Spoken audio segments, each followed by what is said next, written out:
Welcome to the CrispMetrics. In this video we will not do any implementation, but we will study about join statement in MySQL. Let's see the definition first. A join clause is used to combine rows from two or more tables based on a related column between them. Now there are some types of join statements as well. Let's see them. First is inner join. Second is right join. Third is left join. And the last is full join. Now let's study these types one by one. First, inner join. This join returns records that have matching values in both tables. Suppose we have two tables. You can observe we have same rows in both the tables. In that case, it will return only that same row as answer. Now let's see the right join. In this case, it returns all records from the right table and the matched records from the left table. You can observe we have same records, but it will also return all the data present in right table. Here you can see the result.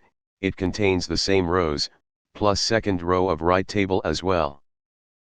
Let's see the left join now, so you can say it is opposite to your right join.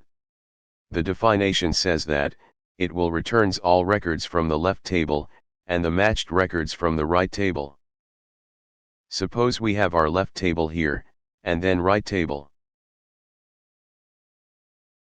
It will return all the elements of left table, and plus it will select the same rows of the table as well. In the result you can observe we have all left table rows and same rows both. This is how left join works. Let's talk about last, full join. The definition says it will returns all records when there is a match in either left or right table.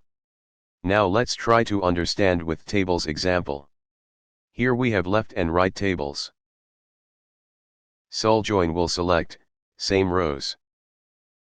After that, it will return the same rows, and after that all the remaining rows will get null values. This is all about this video. We will see more things in next videos. Do not forget to like the video, and please subscribe to the channel.